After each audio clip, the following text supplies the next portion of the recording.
platícanos cuál es el tema de hoy en Aprendiendo y... Hoy vamos a hablar sobre la importancia del pensamiento lógico matemático. Y es que la sesión anterior, el espacio anterior, veíamos este tema de lectoescritura y ahora viene la parte de pensamiento lógico matemático.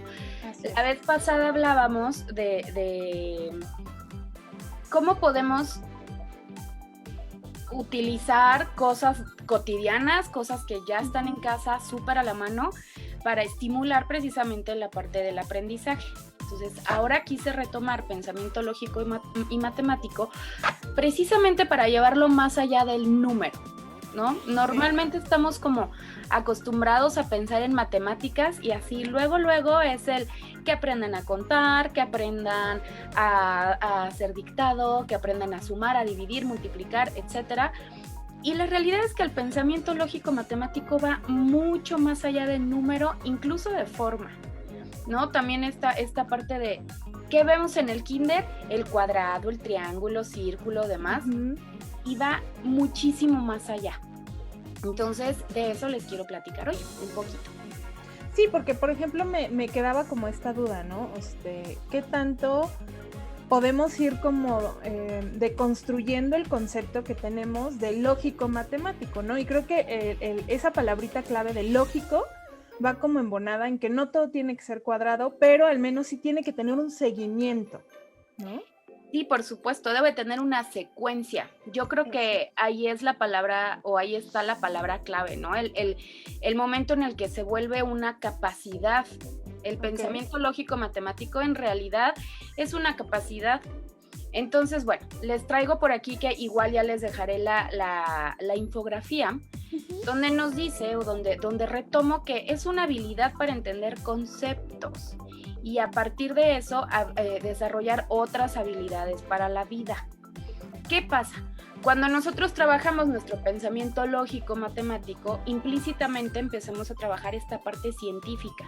La curiosidad, la investigación, el hacernos preguntas, el hacernos hipótesis, que estas hipótesis salen de la curiosidad de cada niño, ¿vale?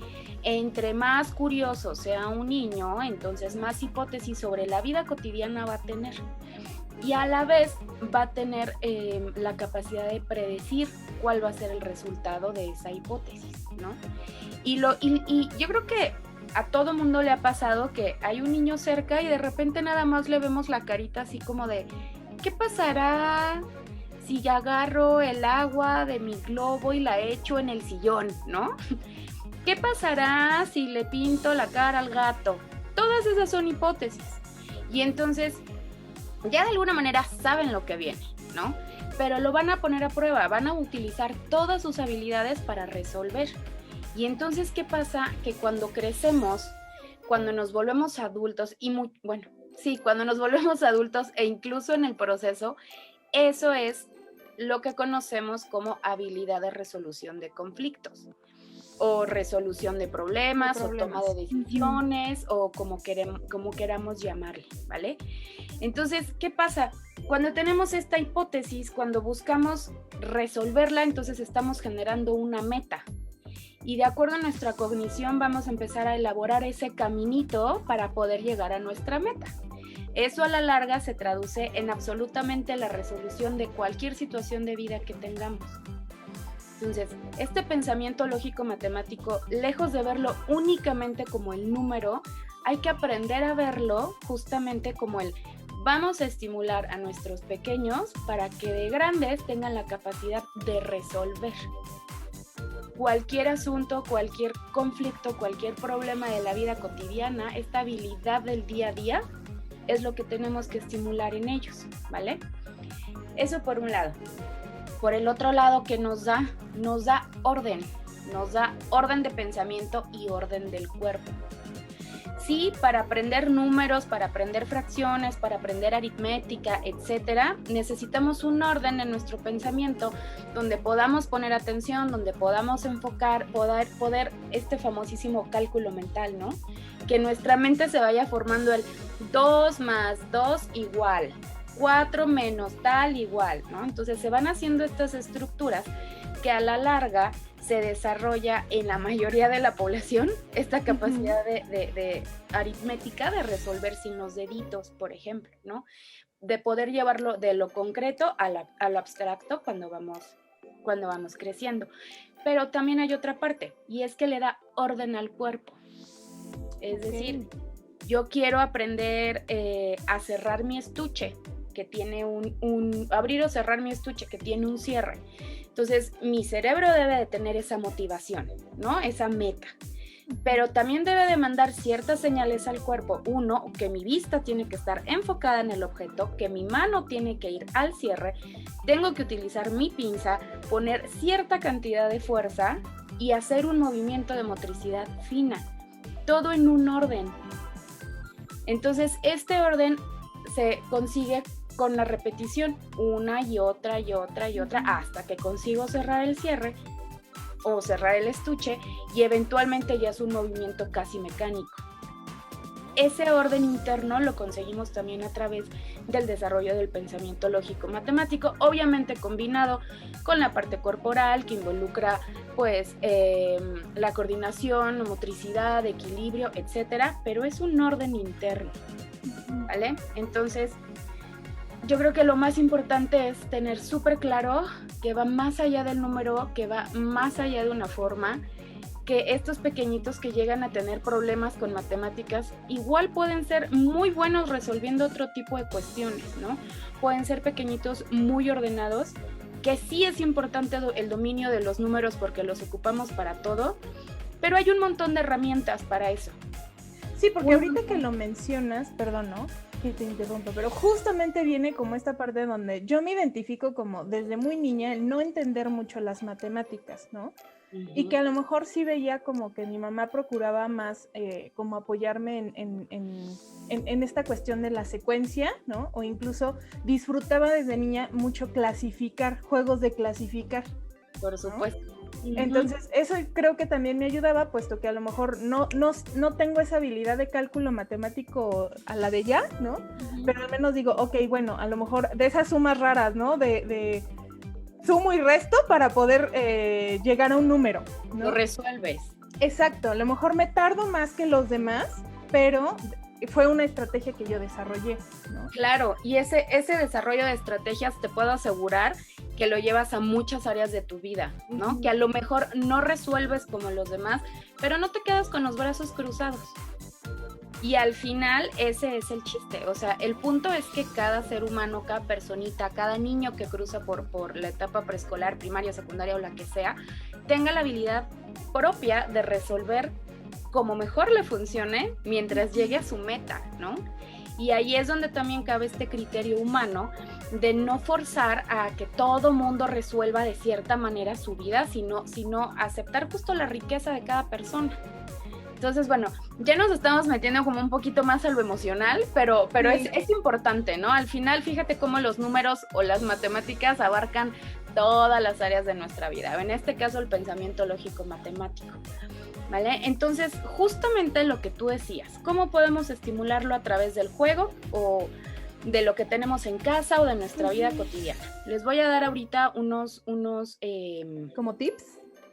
Algunas actividades, hay un montón. Okay. Abajito, más adelantito les daré algunas otras por edad, pero bueno, en general, que es creo que lo que todos tenemos ahorita en casa de alguna manera. Bloques para ensamblar, megablocks, Legos, no sé si puedo decir o no, Marx, pero sí, bueno. Sí, adelante. Obviamente la diferencia de megablocks a Lego, uno, la motricidad, dos, el riesgo de que se las puedan comer, porque volvemos al punto, entre más chiquitos son los niños, más exploración tienen, ¿no? Entonces, para evitar problemas de que se vaya por la nariz, el oído, la boca, etcétera, entonces, si son chiquitos, megablocks, y conforme van creciendo, pueden ir comprando los que son más adecuados para su edad, que además es mejor porque tienen trabajo con pinza, ¿vale? Motricidad más fina. Eso es uno. ¿Qué otra? Las canciones con números. Hay un montón de canciones en YouTube. Si le ponemos canciones para niños con números, salen un chorro. Los niños que puedan, o sea, los niños cuando empiezan a cantar, en automático introyectan. Por eso hay tantas canciones infantiles, ¿vale? Entonces, recordemos que a lo mejor de entrada el niño está solo repitiendo. Sí, está perfecto porque lo está integrando y posteriormente le dará un significado.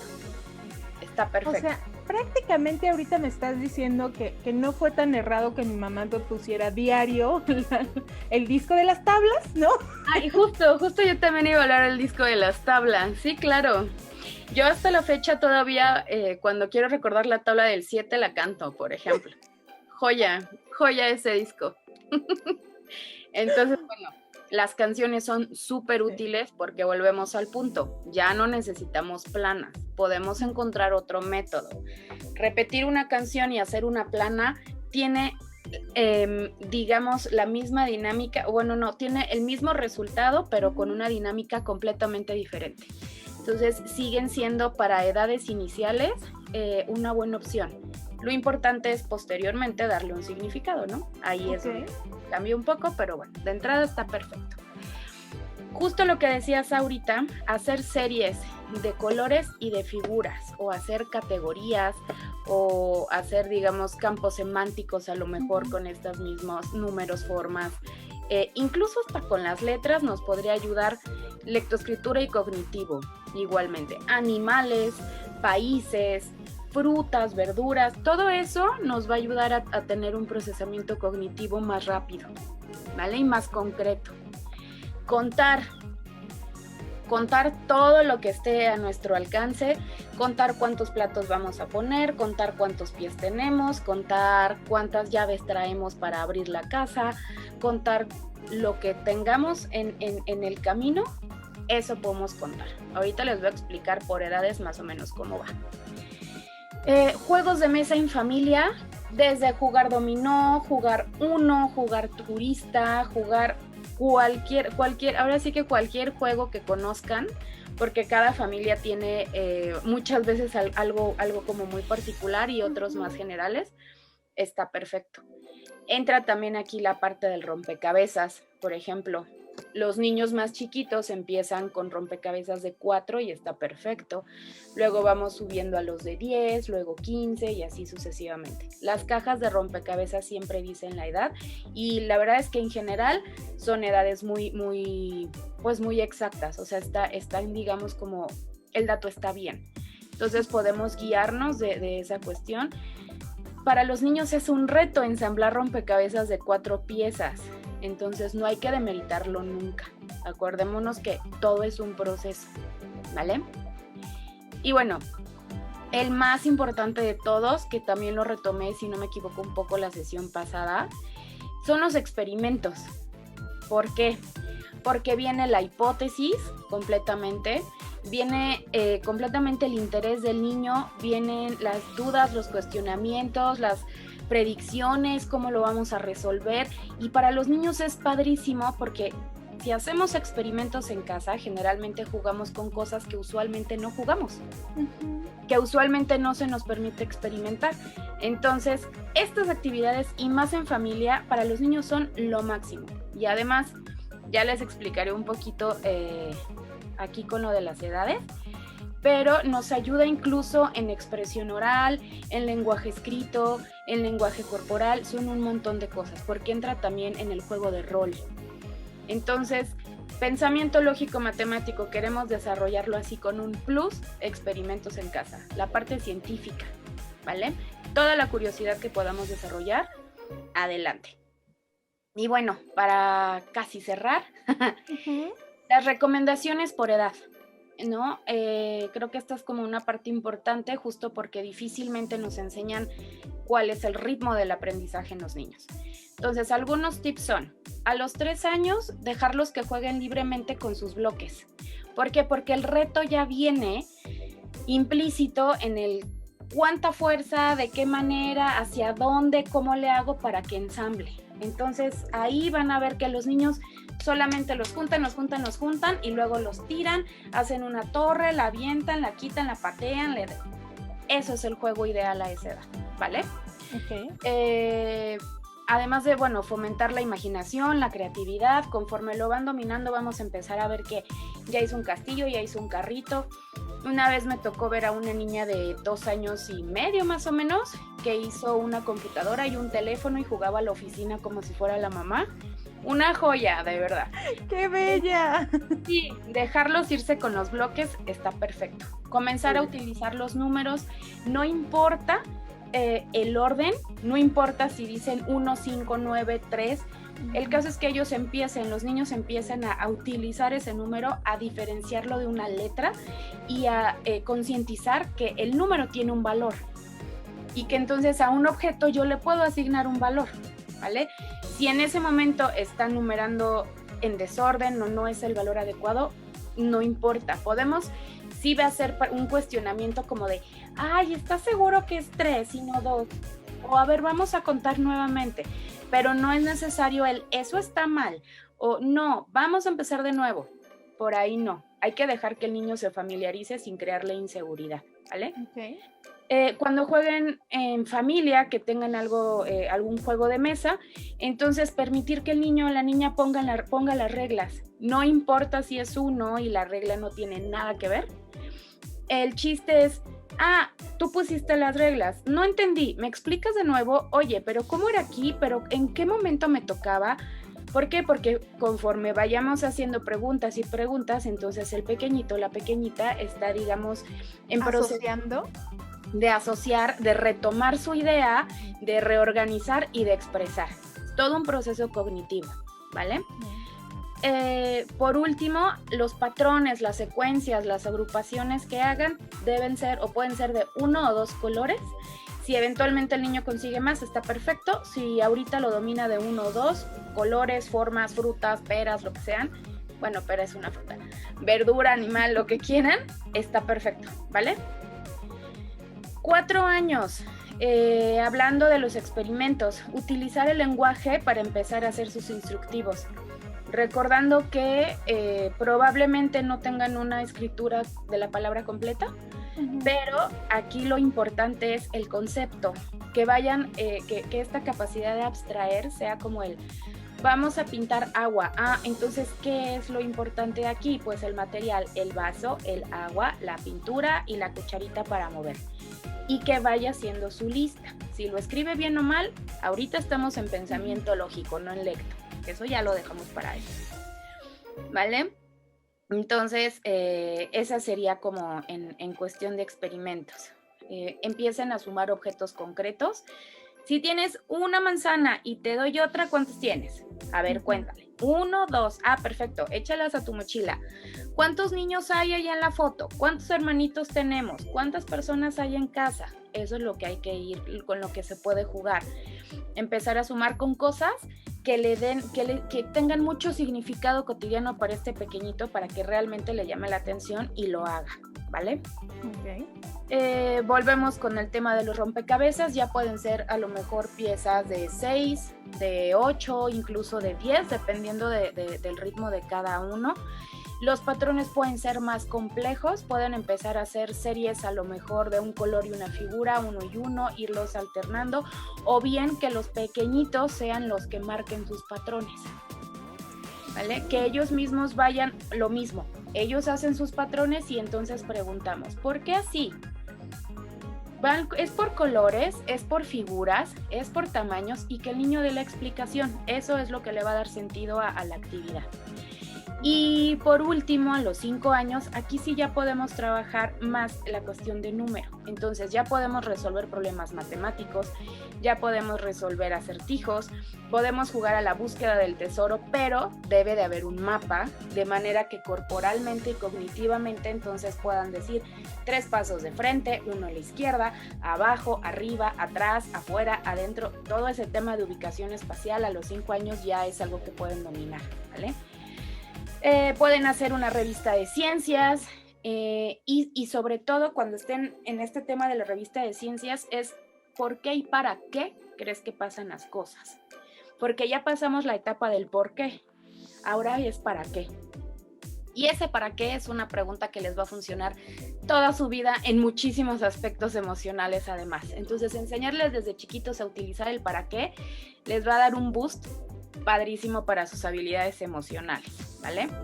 Por último, ya pueden hacer dictados de números, ya pueden hacer operaciones aritméticas de 1 o 2 cifras. Siempre recordando que cada pequeñito tiene un ritmo diferente, que hay retrocesos y que depende también mucho del estado anímico, entonces un día podrá ser más rápido que el otro, ¿vale? Y que lo importante es generar interés.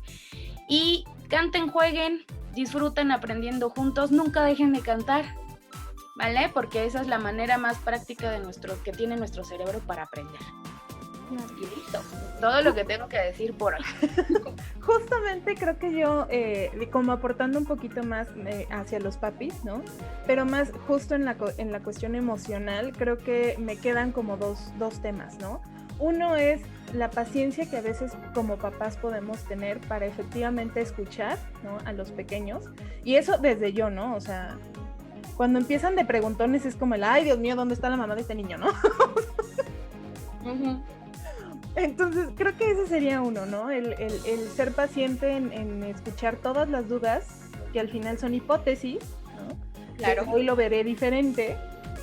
Y otra es también cómo podemos ayudar a incluso fomentar la duda y el aprender de manera lógica, ¿no? O sea, me quedo con esta parte de la lógica, no necesariamente que sea el aprender a sumar y restar, sino más bien el aprender a resolver.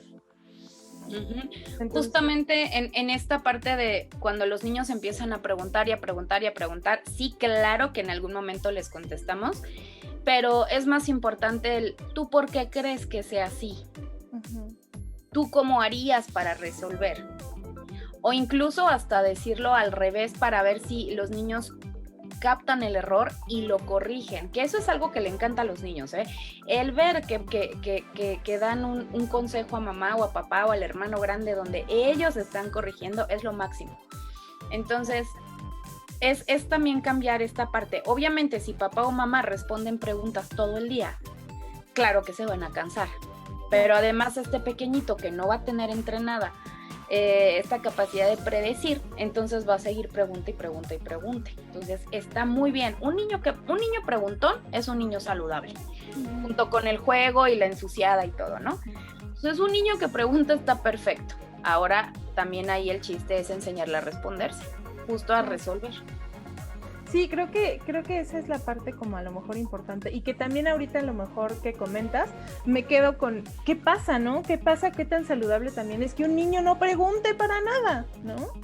Entonces ahí como a lo mejor fomentarles o ayudarles a que den ese saltito, ¿no?